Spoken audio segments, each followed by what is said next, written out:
Vamos à nossa segunda parte da leitura de hoje. Se o carro de som passar novamente, a gente tem que dar uma pausa, tá? Porque senão não dá para a gente entender, não é? Não fica inteligível.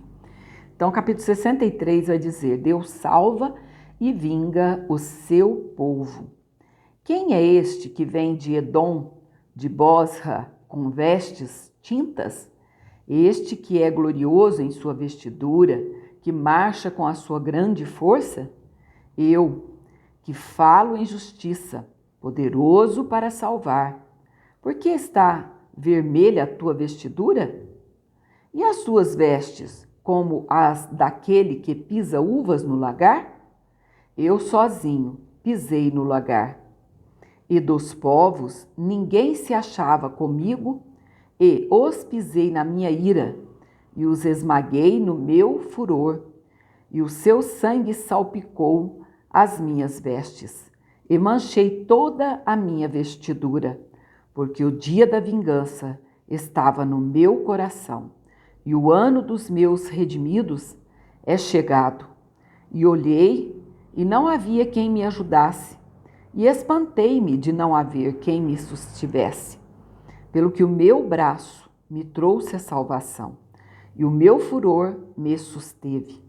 E pisei os povos na minha ira, eu os embriaguei no meu furor, e a sua força derribei por terra.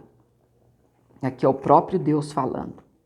Ações de graças, confissões e súplicas do povo de Deus. As benignidades do Senhor mencionarei, e os muitos louvores do Senhor, consoante tudo que o Senhor nos concedeu, e a grande bondade para com a casa de Israel, que usou com eles segundo as suas misericórdias e segundo a multidão das suas benignidades. Porque o Senhor dizia: certamente eles são meu povo, filhos que não mentirão. Assim ele foi seu Salvador. Em toda a angústia deles foi ele angustiado, e o anjo da sua presença os salvou. Pelo seu amor e pela sua compaixão, ele os remiu e os tomou e os conduziu todos os dias da antiguidade. Mas eles foram rebeldes e contristaram o seu Espírito Santo, pelo que se lhes tornou em inimigo, e ele mesmo pelejou contra eles. Todavia, se lembrou dos dias da antiguidade, de Moisés e do seu povo, dizendo: Onde está aquele que os fez subir do mar com os pastores do seu rebanho? Onde está aquele que pôs no meio deles o seu Espírito Santo, aquele cujo braço glorioso ele fez andar à mão direita de Moisés, que fendeu as águas diante deles para criar um nome eterno? Aquele que os guiou pelos abismos, como cavalo no deserto, de modo que nunca tropeçaram, como ao animal que desce aos vales. O Espírito do Senhor lhes deu descanso. Assim guiaste ao teu povo para criares um nome glorioso. Atenta desde os céus e olha desde a sua santa e gloriosa habitação. Onde estão o teu zelo e as tuas obras poderosas? A ternura das tuas entranhas e das tuas misericórdias detém-se para comigo. Mas tu és nosso Pai. Ainda que Abraão nos não conhece e Israel não nos reconhece, tu, ó Senhor, és nosso Pai, nosso Redentor desde a antiguidade é o teu nome.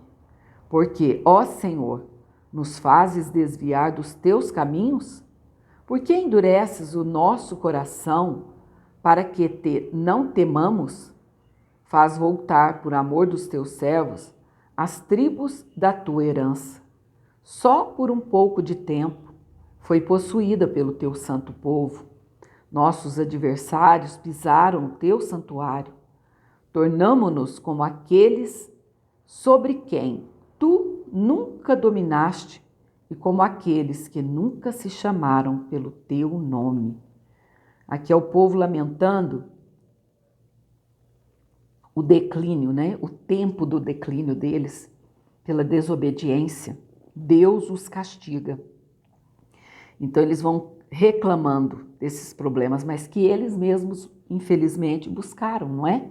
E muitas vezes a gente mesmo busca, vamos dizer assim, luta, peleja para a vida da gente. E às vezes quer culpar a Deus, não é? E na verdade foi a gente que buscou com as próprias mãos. Mas o nosso Deus, na sua infinita, grande misericórdia, Ele nos ajuda a desbaratar, a puxar o fio da meada, porque Ele é Deus. Amém?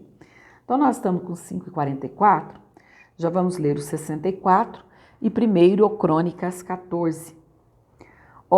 Se fendesses os céus e descesses, se os montes se escoassem diante da tua face, como quando o fogo inflama a lenha e faz ferver as águas, para fazeres notório o teu nome aos teus adversários.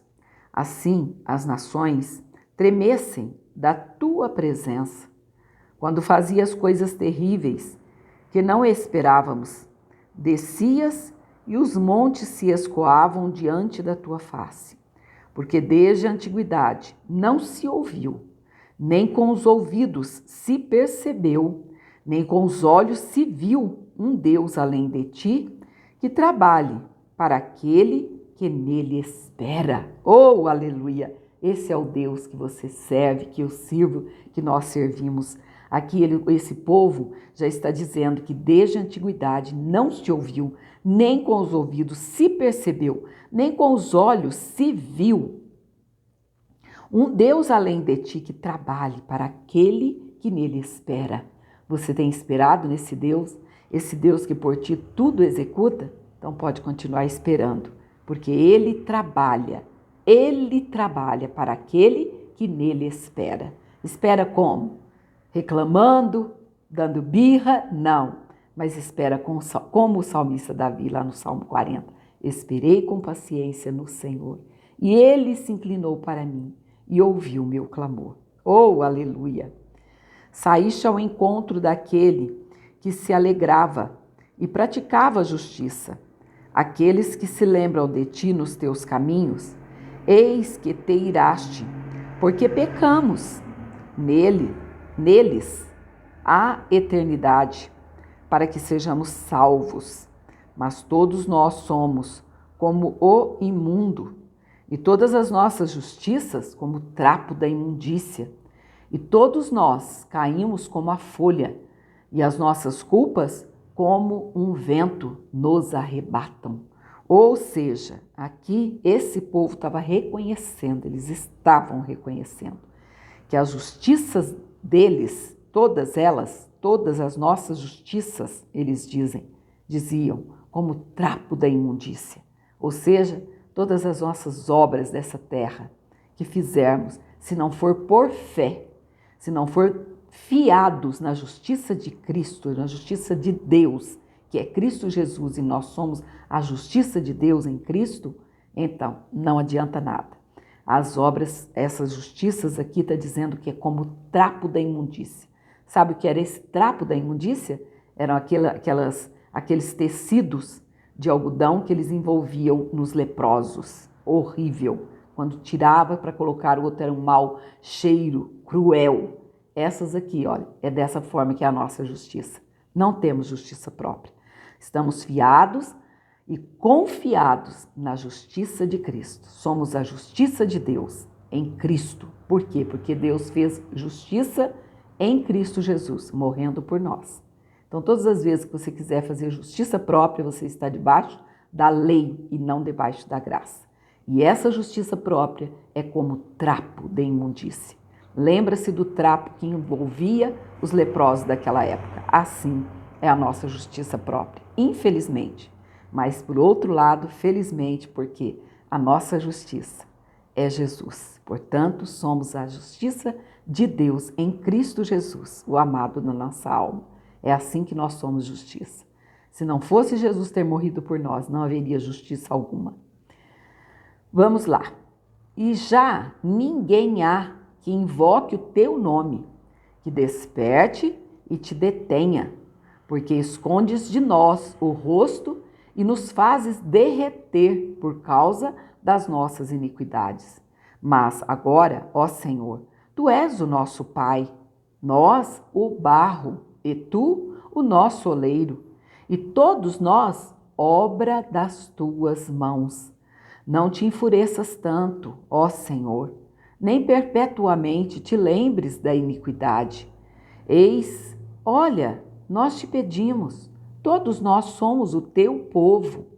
As tuas santas cidades estão feitas um deserto. Sião está feita um deserto. Jerusalém está assolada. A nossa santa e gloriosa casa, em que te louvavam nossos pais, foi queimada, e todas as nossas coisas mais aprazíveis se tornaram em assolação. Conter-te-ias tu ainda sobre estas calamidades, ó Senhor? Ficarias calado e nos afligirias tanto? Oh, como é que esse povo agora está se humilhando, não é? Depois de adorar tantos ídolos feitos por mãos de homens, agora eles estão reconhecendo que eles são o barro. E o nosso amado Salvador, o amado da nossa alma, é que é o oleiro. Oh, glória a Deus! Primeiro, que é livro Crônicas, capítulo 14. Davi faz aliança com Irão. Estamos com, prestar atenção, em 11:47, até ali para os seus 14 a gente termina. Então Irão, rei de Tiro, mandou mensageiros a Davi, e madeira de cedro, e pedreiros e carpinteiros, para lhe edificar uma casa. E entendeu Davi que o Senhor o tinha confirmado rei sobre Israel, porque o seu reino se tinha muito exaltado por amor do seu povo, Israel. E Davi tomou ainda mais mulheres em Jerusalém, e gerou Davi ainda mais filhos e filhas.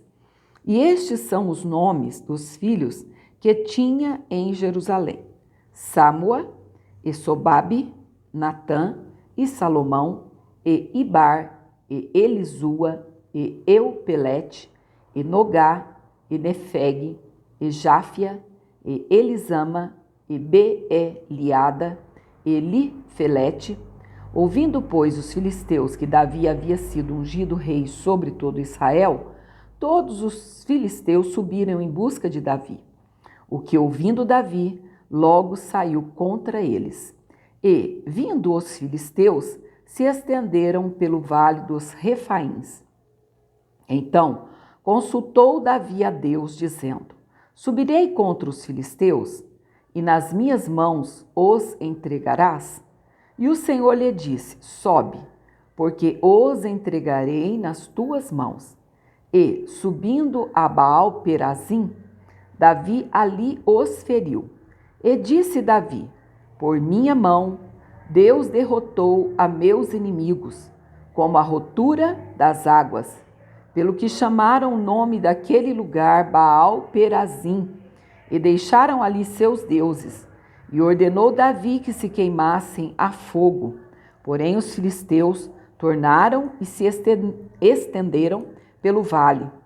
E tornou Davi a consultar a Deus, e disse-lhe Deus: Não subirás atrás deles, mas anda em roda por detrás deles, e vem a eles por defronte das amoreiras.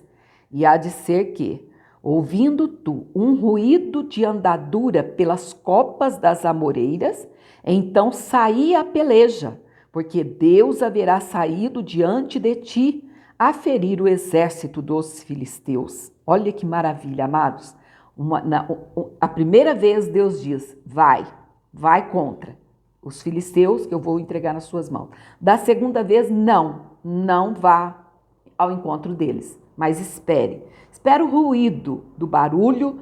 Olha só.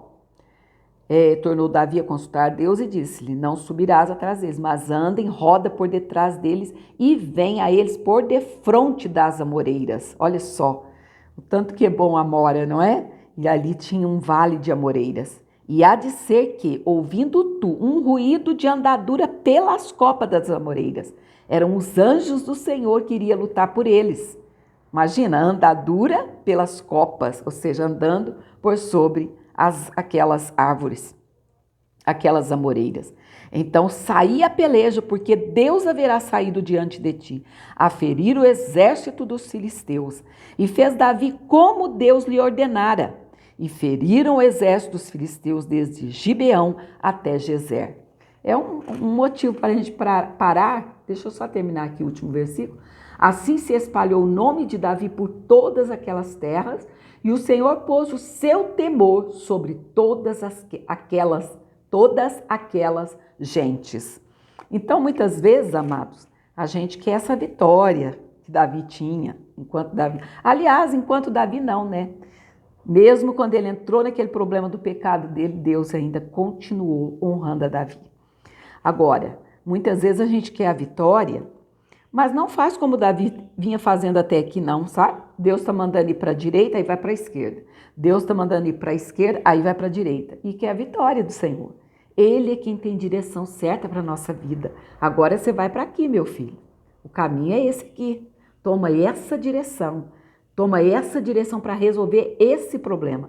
Mas o fulano resolveu o problema indo para cá. Mas você vai resolver indo para cá. Sabe por quê? Porque para cada um Deus tem uma estratégia. Então não desobedeça a ordem do Senhor se você quiser receber a bênção. É para esperar o barulho lá de ruído, de cavalgadura, de andadura dos anjos ali por cima das árvores, das amoreiras? Então espera. Mas é para ir de frente com o inimigo? Então vá.